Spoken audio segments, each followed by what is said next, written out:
لعبه الجزائر وموريتانيا، انت شكون اللي غتشجع؟ موريتانيا.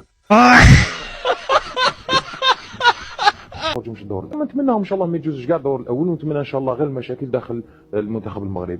امر رايي؟ لا برايي لا. قال لكم كبون العشاء بشراطة. كررها قال لكم دبون العشاء بشراطة. تعال ينبر. والله الا مغاربه عالم، مغاربه عالم. ولا خسرنا مع الموريتانيا، يعني قلت لك نحبسوا كرة قدم في الجزائر، نحبسوها. انت تتكلم قد نغلقوا، قال نهبطوا كاع اللي يريدوا تاع كرة قدم، واحد ما يجي يتكلم امام البلاطو هذا ما نزيدوش نجيو ليه. وقالوا لي روح اللي ماشي، وقالوا لي روح اللي ماشي. هذه مقصودة والله العظيم، اقسم بالله يا اللي حكمته اني ندم على النهار اللي زاد فيه. هنيئا لمنتخب الجزائر بالتأهل إلى الجزائر. يلا سيدي لي زاري خفيف، يلا حيدوا من تبع. السلام عليكم خوتي، كنتمنى إن شاء الله تكونوا مزيان وبخير. ديكاس أي واحد مشاهد وما عندناش مع الكسالى. هذا الفيديو هذا خوتي غيعجبكم بزاف، غيكملوه حتى الآخر ولا تا الموت ديال الضحك. كلشي غادي كيجري، فاش كتصور قالوا لك فار، مرا خافت من فار، ناضت كتغوت فار، كلشي تبع فار. بغيتو تشوفوا مول الفار، مول الفار.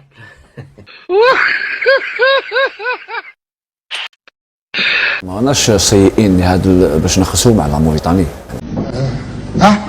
بالنسبه لا موريتاني شفنا البريمي ماتش وشفنا دوزيام ماتش، الفريق اللي يلعب كره الله يبارك يهاجم، ما يقعدش داريا ويلعب على الهجمات المرتده، شفنا هذا يلعب. خوتي نقول لكم الصراحه، السبب الحقيقي اللي خلى الجزائر تقصى في الدور الاول ماشي الكره، ماشي اللعب ديال الكره ولا الحكم ولا المدرب ماشي مزيان ولا شي حاجه، خلينا من هذا الشيء ابار، حنا غنهضروا في المعقول. اول حاجه هو انهم كيهضروا بزاف، الاعلام ديالهم كيبقى غير يهضر، كيهضروا بزاف، كيسبقوا الاحداث. ثاني حاجه كيتهموا الناس بالباطل، كيتهموا المغرب بالكولاسه والقجع والمخزن والمؤامرات والروينه، وما كاين حتى حاجه من هذا الشيء. لقجع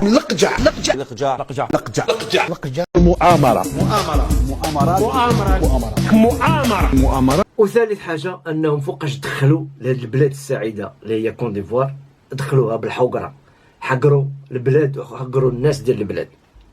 هذا الشيء هذا ربي بغى يدلهم، لأن الله يعز من يشاء ويذل من يشاء. نقول لكم على حاجة، وباقي كيهضروا وكيتهموا الناس. أنت تتكلم قد وباقي غنشوفوا المقاطع في هذا الفيديو هذا، باقي كيتهموا المروك. شتا هذوك الاعلاميين ديالهم كيشتا اللي قال لك الا خسرنا مع موريتانيا ما غاديش نطلعوا نهضروا في بلاطو، هما رجعوا ديك السين تاعو ديال المؤامرات والقجع.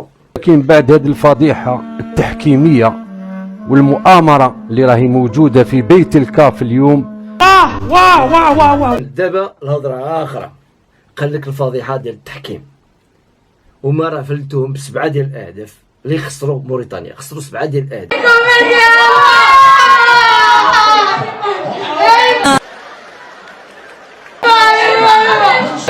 واش بيهم دوك نحصلوا في المغاربه، نقولوا المغاربه داروا الناس شحال. هذه جات لهم من الاخر، يعني اي حاجه المروك، اي حاجه وقعت للمروك، ما طاحش الشتا المروك، الشمس بزاف المروك، البحر عايج المروك، المروك. لانه لما تشوف المباراه اللي فات والمباراه اللي من هي لعبنا كونتر الحكام وليس كونتر الفرق. امسك اعصابك واوعى تتهور. لما تشوف عبر الشاشه المنتخب الجزائري تحس باللي منتخب عالمي راه يلعب. ولكن لما تكون مستهدف وين راح تلحق يا يوسف؟ شكوى لله، كتشكوا بزاف وكتكذبوا وكتهموا الناس بالباطل. بغيتوا تربحوا، ها المدرب اللي خصكم، ما صح؟ انت وياه هاكو هنا انت والفنان، شوف يعقب البالو ما يعقبش اللاعب، يعقب اللاعب ما يعقبش البالو، ولا حبيتو مليح لازم ما يعقبوش في زوج.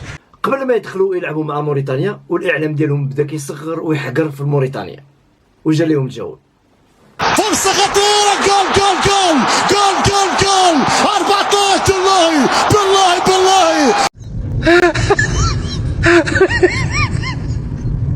لان قلنا مشاو من كاس افريقيا غنتهناو. لا هذيك المؤامره والقجع باقا ما غاديش نتهناو منها. مؤامرة من المروك بقيادة السلقجع فاز المنتخب الموريتاني على القوة الهاربة بهدف وحيد. لا حول ولا قوة إلا بالله. ولكنه كان كافي لإرسال المنتخب الجزائري إلى مطار وهران. قال لكم تبون العشاء كررها بوطبوطه بغات تصيفط الميساج لموريتانيا نسمعوه. انتوما اللي موريتانيا ميساج برك لخوتنا الموريتانيين، تاكلوا في الغله وتسبوا في المله، يعني ما لعبتوش كاع بالون وكي لحقتوا الجيري وليتوا تعرفوا تلعبوا بالون. صحتكم اش غنقول لكم؟ صحتكم روراوه قلت حاجه روراوه ولا قجع هكذا ويا النهار تتكشف فيه يا روراوه.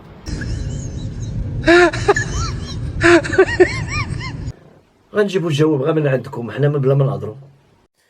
كولة مؤامرة وحاقرينا وحنا أحسن منتخب وحنا فين أحسن منتخب. هذه فضيحة، هذه راه فضيحة القرن هذه. هذه فضيحة القرن. موريتانيا مع احترامي هذه كانت غادي تخرجنا ب7 ولا ب8. بعد ما سال الماتش الجمهور الجزائري هجموا على الفندق ديال المنتخب الجزائري باش ينتقموا منهم. شوفوا الصورة.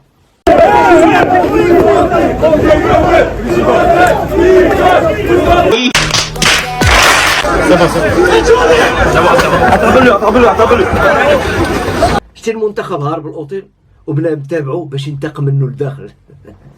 هاد التصرفات هذه اللي تعمر الحباس ويقول لك حرية التعبير. هاد التصرفات هذه علي النعمة انت بتتكلم صح. اكيد سبحان الله.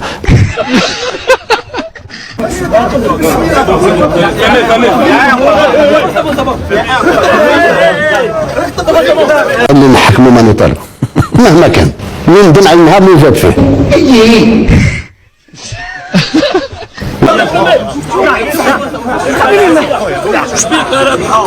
لكن 30 سنة ما تكفيش نفوت الإعدام. دابا وصلنا لواحد الفيديو اللي عجبني وفرحني وغيفرحكم حتى نتوما.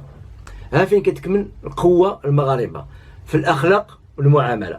تصور واحد يوتيوبر مغربي غنشوفوه دابا استدعاه وزير السياحة ديال كون ديفوار باش يكرمو لأنه كيعطي واحد الصورة مزيانة لكون ديفوار، كيصور غير حاجات مزيانين وكيهضر على كون ديفوار زوين ماشي بحال الناس ديال اوكستان. تفرجوا. Merci parce qu'on a suivi avec grand intérêt les publications et ça nous a beaucoup touché. Au nom du gouvernement de Côte d'Ivoire, parce qu'il fait comme travail, il est un influenceur de renom aujourd'hui.